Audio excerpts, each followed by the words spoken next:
How do you find the will to fight back against a world that wants to keep you sedated, average, and stuck in place? Join us for the tools and strategies you need to create a life of abundance, discipline, and high achievement. This is the Tactical Empire with Jeff Smith.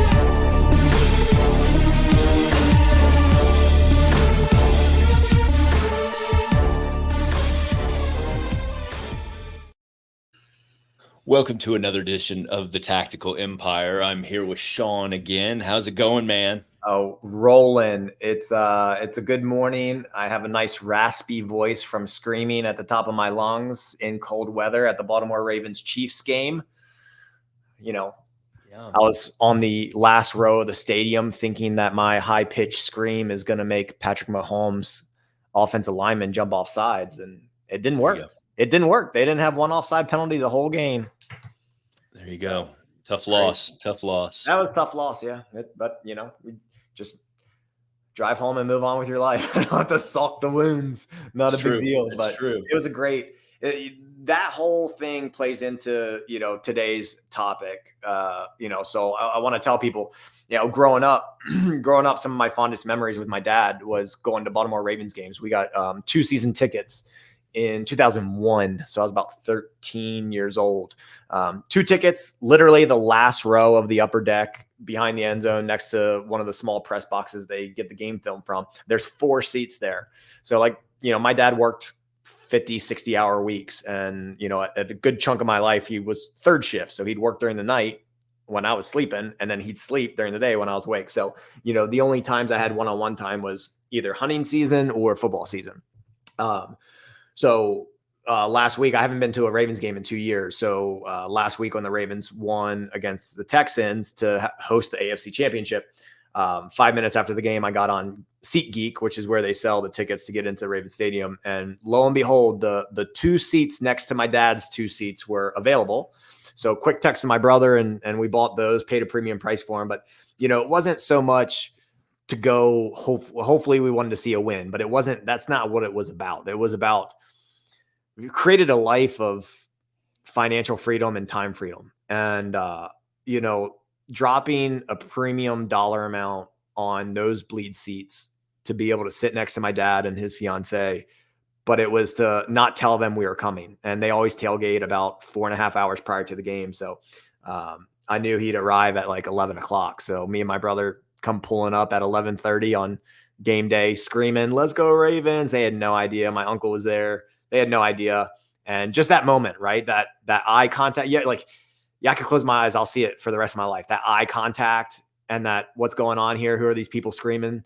And then, that split second where they realize who it is and that we just completely took them by surprise, get out of the car, hugs and good family connection, and got to tailgate for a couple hours, go into the stadium. It was bumping regardless of a loss.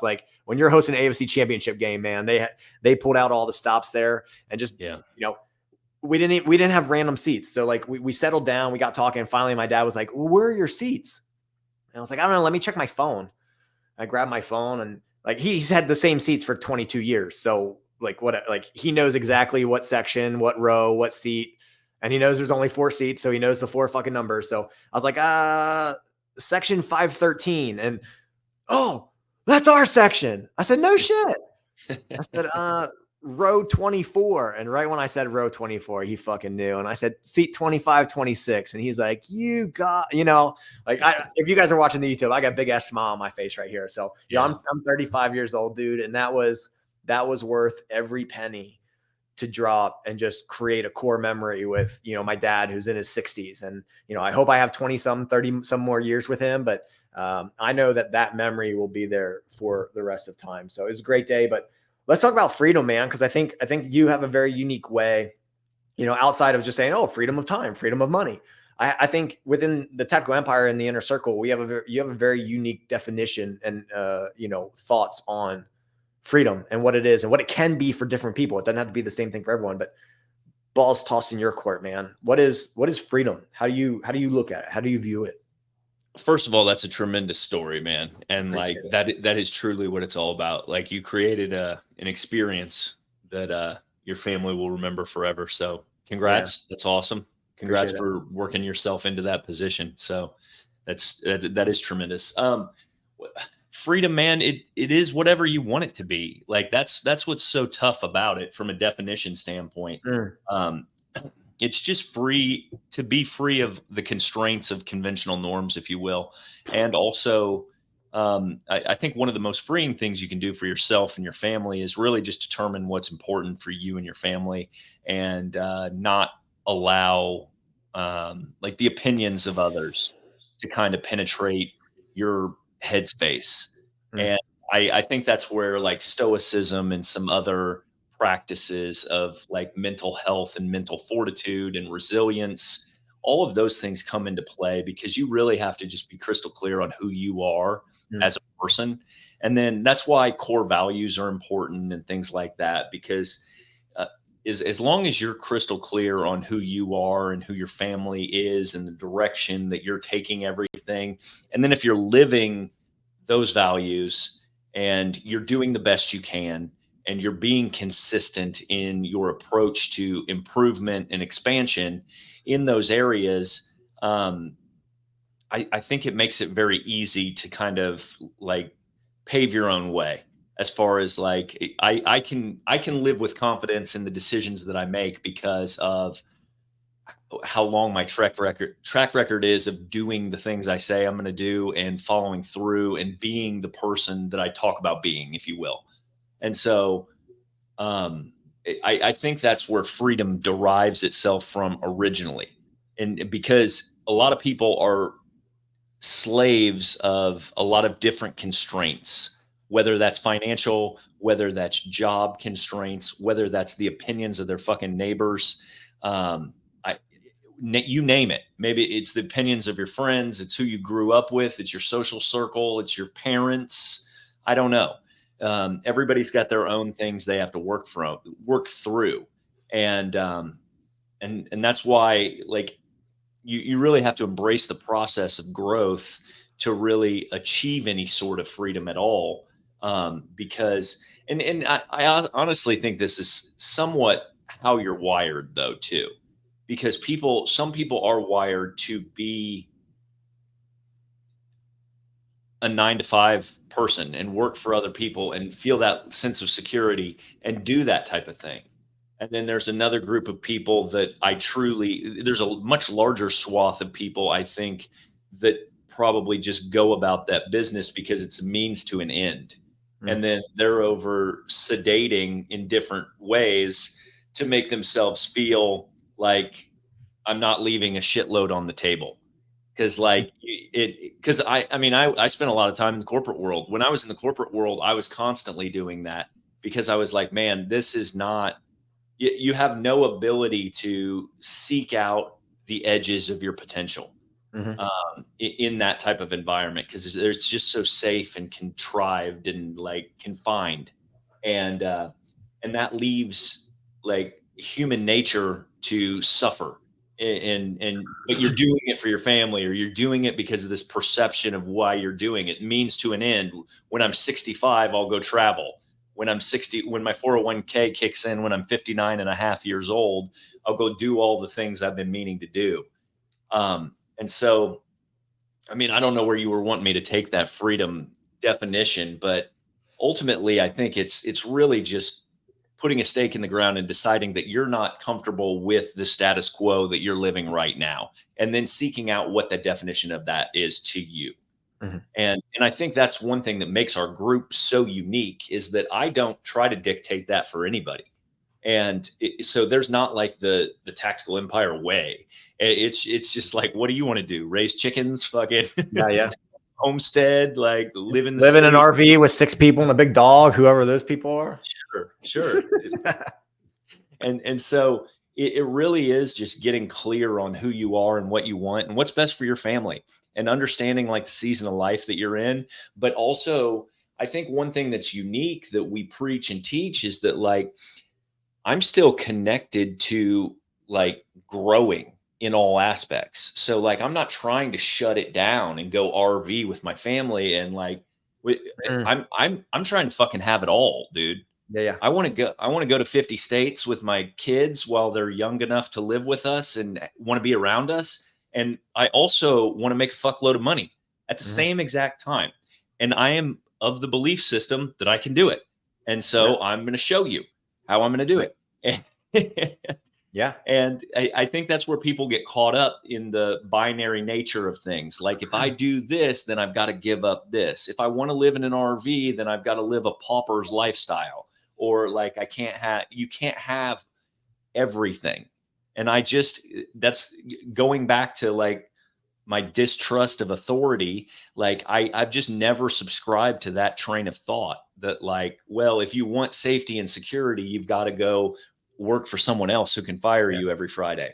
And like that didn't compute with me. And the same thing, like, why can't you make money and have the life that you want? Why can't you have balance and be a good dad and be present for your children and run businesses and invest? And so like, now, do we have the code cracked to it? Fuck no.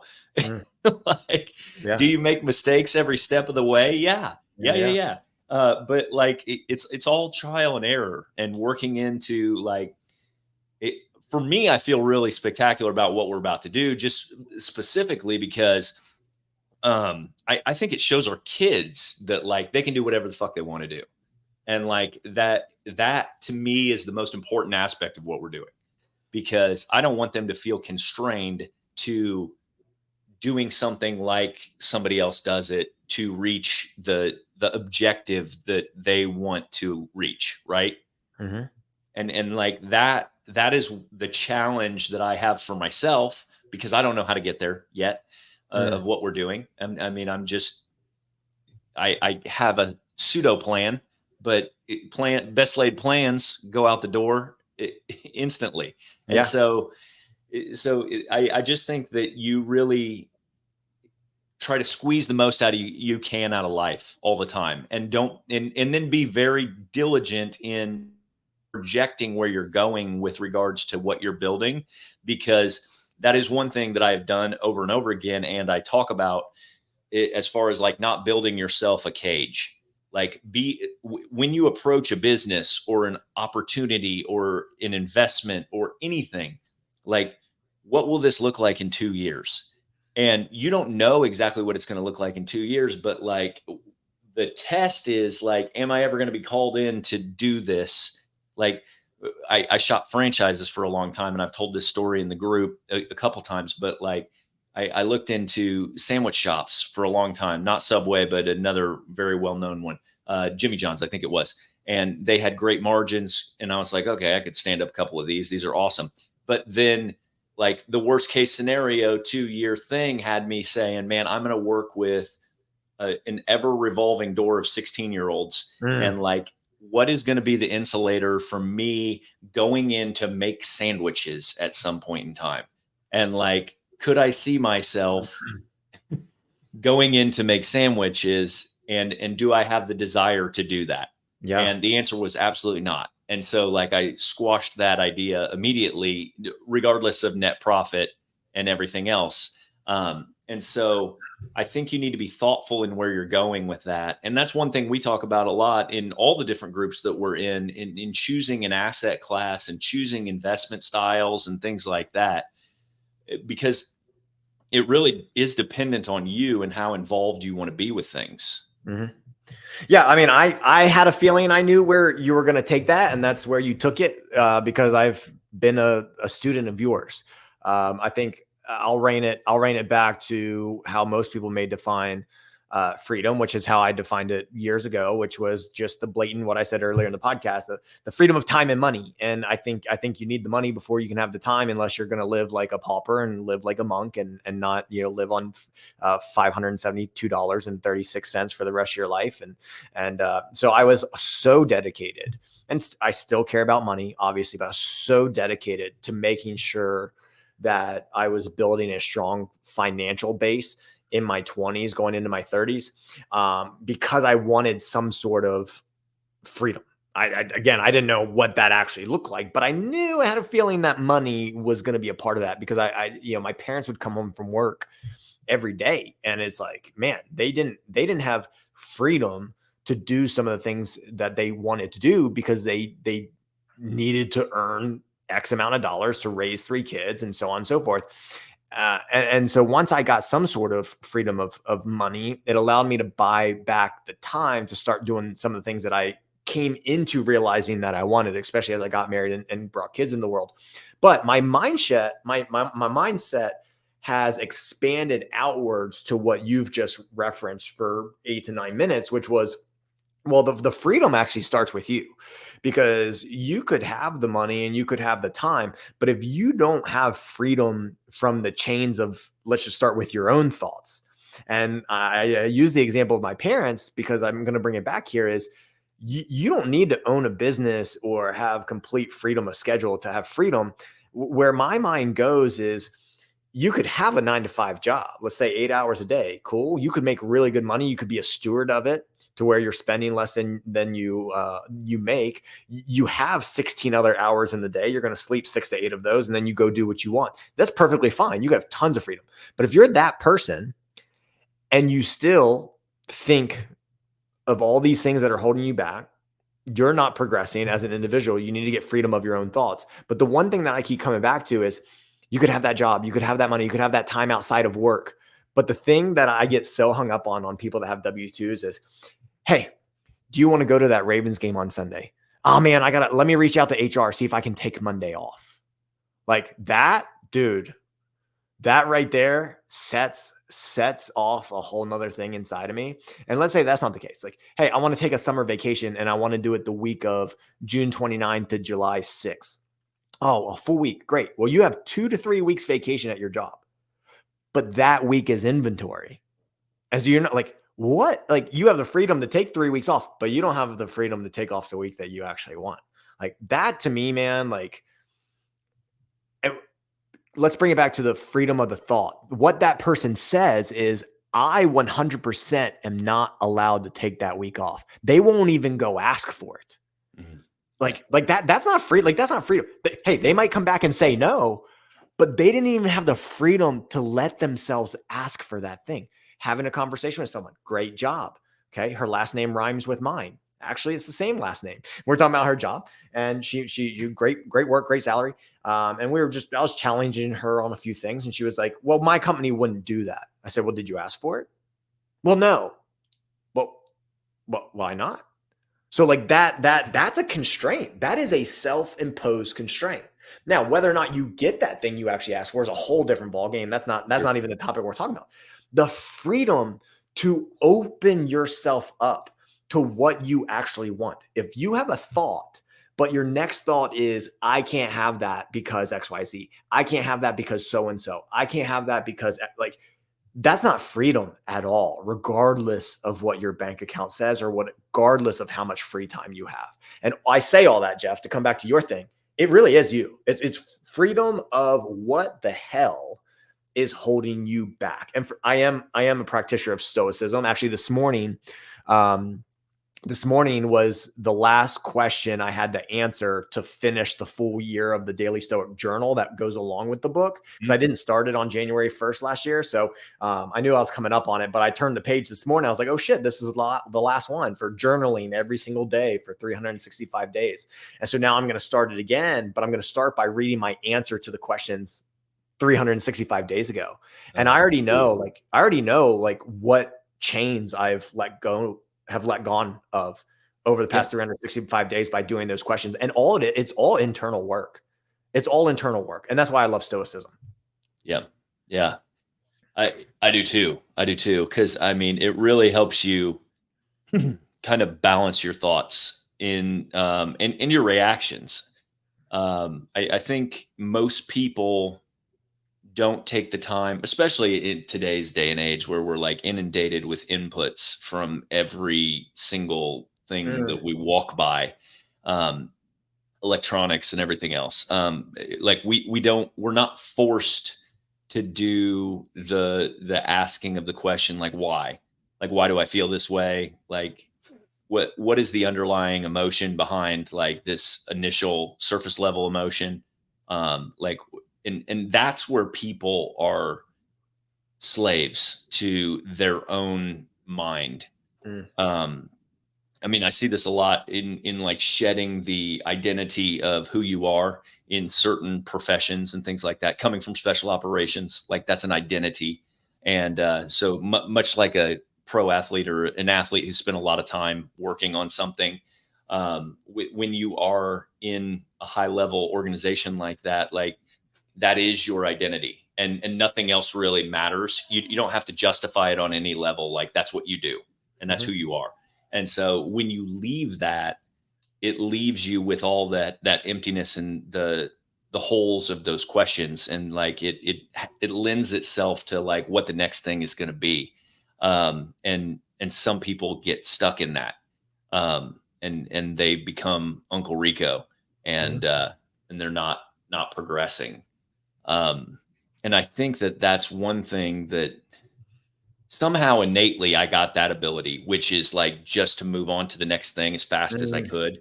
Yeah, Like I can I am relate to just that. like I like whatever I did yesterday, it doesn't matter. Like I'm only focused on what I'm doing today and what my next thing is as far as like accomplishment wise.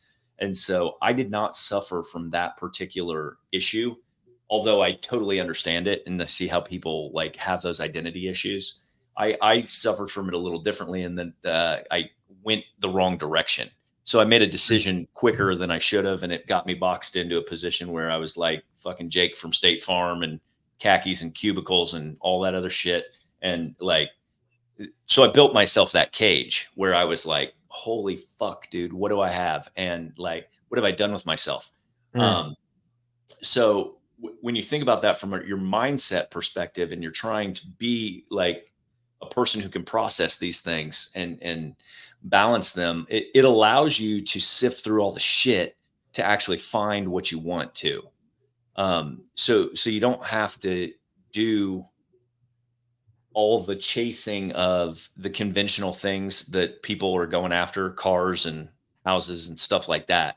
It allows you to kind of run your own race when you're more comfortable in the world of like mindset and stoicism, and you believe in these different things like universal energy and shit like that, vibrational energy. And you guys have been talking about faith a ton in the group, and like that's spot on.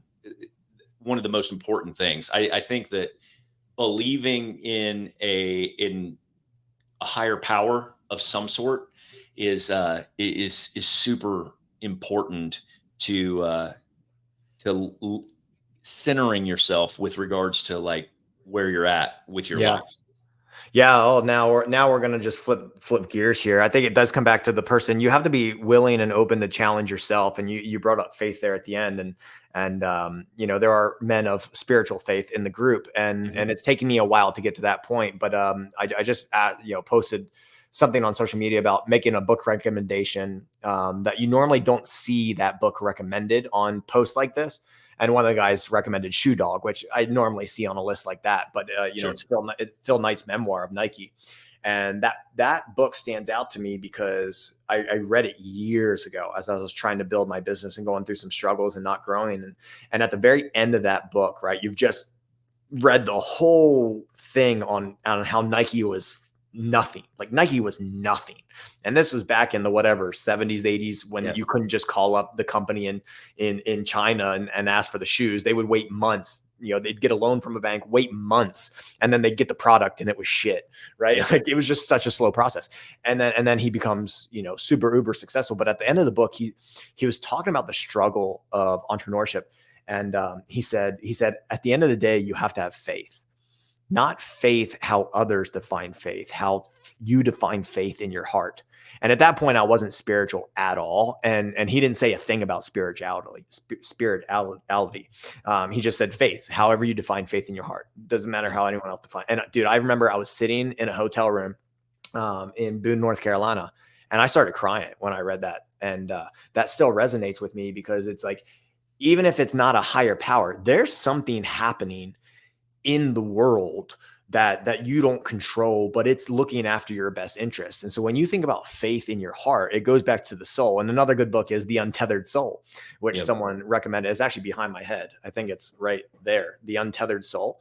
And it talks about like who is that person inside your head talking, right? Who is that person that says, oh, I'm having a thought? Like the fact that you can stop and recognize a thought and then change the way that you think about that thought, and which in turn changes your feelings towards something, which in turn will change your actions, which when you start taking action in the world, changes the butterfly effect of the downstream second and third order consequences of that one thing I did 6 years ago was the initial butterfly flap of this entire positive tsunami that has come into my life 6 years later, or negative tsunami if you've been putting negative vibrations out into the world. Like that resonates with me. And I think it's the people who just hold up their hands and they're like, I'm not even willing to change or challenge my conventional thoughts. This is just the way the world is. And this is the hand I've been dealt. And I've been dealt a 7-2, not pocket aces. So what the hell am I going to do with this shit?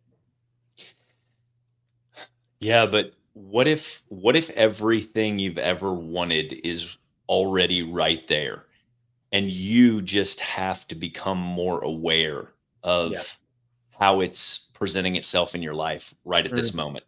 That is what I have become more and more of a believer of. And like I try to become I try to be a better student of myself in that. Like I talk about awareness constantly. Like how aware are you about the way you react and the way you speak to your spouse, the way you treat your kids, the way you drive and have road rage or whatever the fuck you do, what your triggers are with your vices, like all that stuff. Because I believe that like the 1 degree change in each of these things, and the recognition, the pattern recognition or the pattern disrupt that you can implement on a daily basis potentially, will change everything for you. And like when you talk about positive energy versus negative energy, that's why regulating your thoughts is so important, because you are attracting whatever you're thinking about, and that you're actually believing in your heart of hearts. So I can say at a face value to you that I'm going to be worth $100 million or whatever. And like, if I don't believe it, then I'm actually going to repel it. Right. Or like, if I'm fearful of something happening and I'm so fearful that it consumes my thoughts, I'm actually attracting that to me. And so like, that's why shit happens to you that you actually think about. And you're like, man, I knew that was going to fucking happen. And that's why Debbie Downers get this cyclical cycle of like shit happening to them. And they're like, I knew this was going to happen again. All bad things always happen to me. And it's because you spend all day thinking about all the negative things. Right.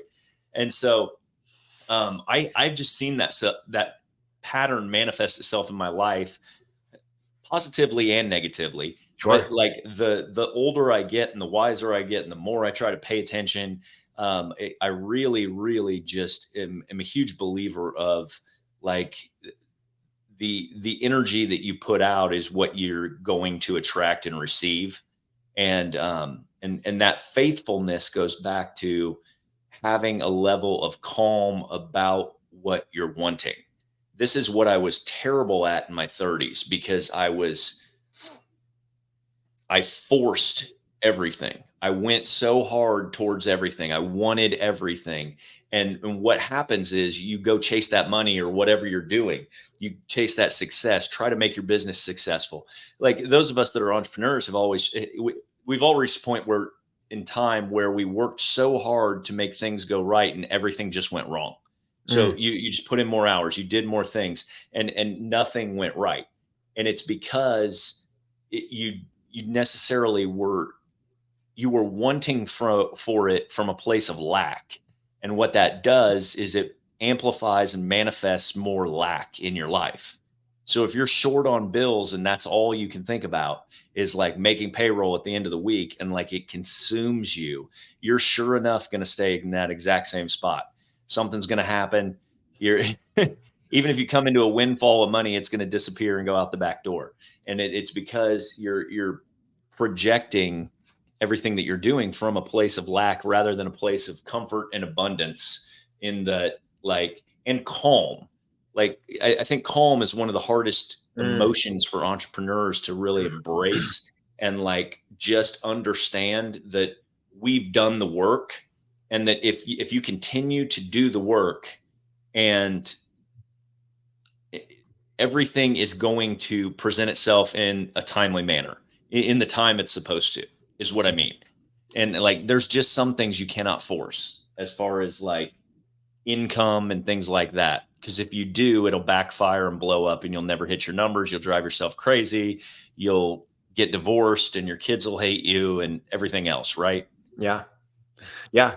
So, I mean, to sum this up, guys, the past 30 minutes around freedom, in order to obtain more freedom, you guys need to, one, define maybe what freedom is, or what you want in life, the type of person that you want to be. You need to open yourself up to that possibility and not render yourself incompetent to have anything and everything that you want, and just start putting the words and the thoughts out into the universe. And we're big journalers, we're big vision boarders, we're big vision casters. We're all visionaries when we're looking at a potential for a brighter future. So start there, do that. It doesn't come overnight, but how do you define faith, and how do you define freedom in your life? And who do you want to be? What are you willing to commit to in terms of change for yourself in order to have those things? Not what other people have, not how they define faith, or not what they call a nice car, not what they call a nice neighborhood, how they define freedom. It's the same thing with success. It's, I could say those are synonymous. Is I don't care what your definition of success is. I just know what mine is. I want you to win. I want you to get it. But I'm not playing your game. I'm going to root for you. I'm going to cheer for you. Some of the things you do is going to motivate me, but I know who I am. I know who I'm striving to be. I know the areas that I need to get better at.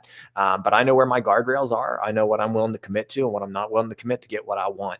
And kudos to everyone else that's on that same pathway. We may be in different vehicles, literally and figuratively. We might be on slightly different highways, but we all have guardrails on our highways. And as long as we're on the right one, going in the right direction, we will get what we want. Guys, I didn't always think this way, but being a student of Jeff's has allowed me to turn a new chapter in my life. And the more I've opened myself up, the more the positive things have flowed into it. So Jeff, I appreciate your insights, and I hope the listeners today can take away some things. And some things he or I have said on this podcast should challenge you. And if they challenge you, don't shut those out. Embrace yourself to the possibility that maybe the thing you disagree with may be the thing that actually gets you to the next level. Yeah, I mean, what got you here? If you do what you've always done, you're going to get what you always get, right? And like, I think there's nothing wrong with. Most people don't get any different results because they're never willing to start something new, and like, because it entails like all the things that people fear, which is like the potential to be humiliated, the potential to lose money, the potential for failure, and the changing your entire life just starts with like just one small thing, right? It's no different than generating wealth. Like if you do something and you're passionate about it and you do it consistently for 3 years, your life will shift in a meaningful way no matter what. I'm not saying you're going to be a decamillionaire in 3 years, but you're going to have something that you're passionate about. And then that's how you bridge the gap from like your 9 to 5 to something else. And like to creating a business and creating doing something that you care about on a regular basis. And I think that too many people are stuck in like, this is their lot in life. And like, this is what they're going to do because like, that's what they've done. And you can recreate yourself in a different version of yourself every 3 years if you want to. And so I wasn't people should be empowered to do that. Yeah, you said something there of like, it takes one small move, and I referenced the butterfly effect, but I think people are looking at I think sometimes, I mean, I'm a big picture and small picture guy, but I think they're like, someone would hear that, oh, a change in your life takes one small move. And they're like, well, Jeff, leaving my job is not a small move at all. How dare you say that? It's a big move. It's like, no, break that down into its individual parts. The actual act of leaving your job is typing up the resignation letter and clicking send. Like that's what, I don't know if he meant this, but that's where my mind went. Like the actual act of changing that thing is a very minor thing. It requires 5 minutes of your time to type something out and hit send. Now, the cascading effect after that, you need to empower yourself to believe in yourself to actually do the next small thing after that thing occurs. Instead of the woe is me, I just made a big shift, that was a mistake, buyer's remorse, all this other bullshit that people tell themselves about they're manifesting the negative, the bad, the what if this goes wrong, instead of manifesting the this is going to go right. Not the what if this goes right, the this is going to go right. Because I've empowered myself to do the shit, no matter how small or big it is. I'm going to type that letter, I'm going to hit send, and I know that that is going to be the butterfly flapping its wings for the tsunami coming into my life here in the future. So that's where my man went. I don't know if anyone else, thought of it that way, but I wanted to throw that out there before we pop off here. Jeff, anything else for the people? Oh man, I could talk about this for longer, but just get real clear on what you want. And Sure. and if something's causing friction in your life, or you don't like your job, or you don't like where you live, or everything in your life is subject to change, and you can change it. If you're not willing to change it, you're just accepting it. And like that's the bottom line. So like, you don't have to do that job. You don't have to be in that profession. You could do a million other things. Shawn already said you only work 8 hours of 24 in a day. I'm not a burn the boats guy. I say use that extra time to start your side thing. See if you can get it stood up, see if you even like it, see if it can produce any money. I know tons of people that started off with little small side gigs that did a couple grand a month, and they blew them up to where they're doing 7 figures or more in that business now. And it bridged the gap out of what they didn't like in the meantime. Yeah. So, well, I don't care which pathway people take. They just have to recognize if that's how, that's how I've gotten where I am, man. I used every single hour of the day to build these things. So, but most people are holding themselves back from getting that, because they haven't defined that that's actually what they want. And so if that's what you want, that's what you have to do. Yep. And that's freedom. You've made the choice to work towards the thing that you want. That is freedom. Even if it's a 16, 18, 20-hour workday for the next 12 months, like that's freedom. That's exactly what we're talking about. Do the things that you want to do to get what you want. If you want something and you're not doing the things that you believe will get you there, then of course you're not going to get it. So, ladies and gentlemen, open yourself up to freedom. I'm certainly, this is going to be a topic that comes back in. There's some things that we referenced today that we reference on other topics within this podcast, but it's all connected. Everything is connected. And I hope that you guys can take something away from this one. Thank you for joining us. Yep. Thanks, guys. Have a great day. We'll talk to you next week.